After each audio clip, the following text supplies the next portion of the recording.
আজ দ্বিতীয়বার যারা স্বাধীনতার স্বাদ আমাদের সকলের জন্য সম্ভব করল, সেই বৈষম্য বিরোধী ছাত্র আন্দোলনের শহীদ ছাত্র জনতা এবং এতে আহত অসংখ্য আন্দোলনকারীকে স্মরণের মাধ্যমেই দেশবাসীকে আমি কিছু কথা বলতে চাই।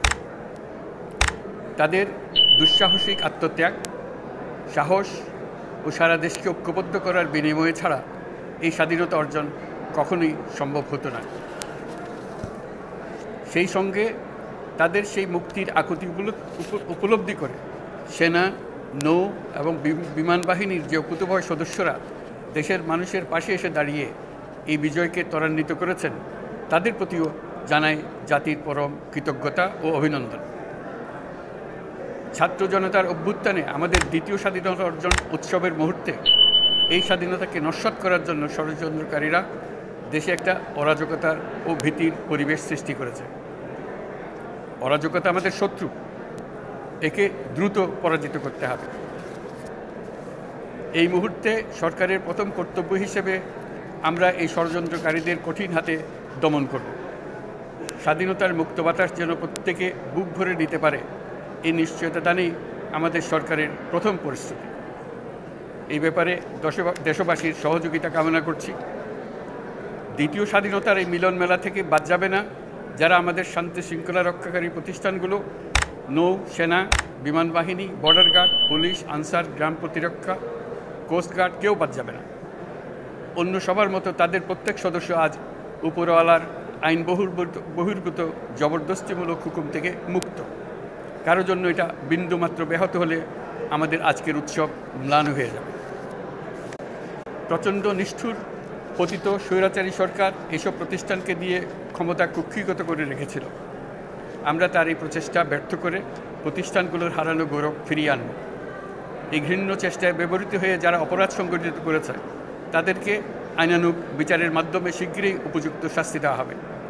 একই কথা দেশের সকল মন্ত্রণালয়, সংস্থা, শিক্ষা প্রতিষ্ঠান, নানা কর্মক্ষেত্রের জন্য প্রযোজ্য। সর্বত্র অপরাধীর বিচার হবে।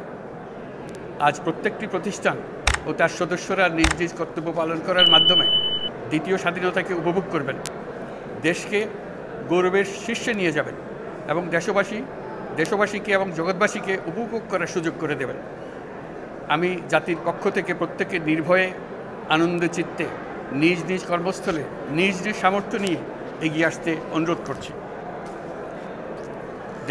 দেশের সকল মানুষকে আজ স্বাধীন, নির্ভয়, নিরুদ্বেগ থাকার জন্য নিশ্চয়তা দেওয়ার জন্য আমাদের ছাত্র শহীদরা প্রাণ দিয়েছেন। এই অভ্যুত্থানের মাধ্যমে সৃষ্ট সরকার দেশের প্রত্যেকের সরকার। এখানে থাকবে সকলের আকাঙ্ক্ষা পূরণের অধিকার। অরাজকতার বিষবাষ্প এখন যেই ছড়াবে, বিজয়ী ছাত্র জনতা সহ মুক্ত মানুষের আইনশৃঙ্খলা বাহিনীর পূর্ণ শক্তি তাকে ব্যর্থ করে দেবে। নিষ্ঠুর স্বৈরাচারী সরকার দূর হয়ে গেছে। কাল সূর্য উদয়ের সঙ্গে সঙ্গে গণতন্ত্রের, সুবিচারের, মানবাধিকারের নির্ভয়ে মত প্রকাশের পূর্ণ স্বাধীনতার জন্য সকলের স্বাচ্ছন্দ্যে জীবনধারণের সুযোগ প্রদানের সচেষ্ট সরকারের ঘনিষ্ঠ সান্নিধ্য ও সহমর্মী পরশ দলমত নির্বিশেষে সবাই উপভোগ করবেন। এটাই আমাদের লক্ষ্য। আমাদেরকে এই লক্ষ্য পূরণে সাহায্য করুন। সারা বিশ্ব আজ অবাক হয়ে বলছে, সাবাস বাংলাদেশ, সাবাস বাংলাদেশের ছাত্র জনতা। আমরা এই অর্জনটাকে আর অনেক দূর নিয়ে যেতে চাই। আমাদের ছাত্র জনতার জন্য কিছুই অসম্ভব নয়। আমাদের তরুণরা অসম্ভবকে সম্ভব করতে পারে, তারা সেজন্য প্রতিজ্ঞাবদ্ধ। যদি আমরা ঐক্যবদ্ধ থাকি, ধ্বংসাত্মক কর্মকাণ্ড থেকে দূরে থাকি, সবার জন্য মুক্ত পরিবেশ সৃষ্টি করতে পারি, আমাদের বিজয় অবশ্যই হবে। আল্লাহ, মহান আল্লাহ আমাদের সহায়ক।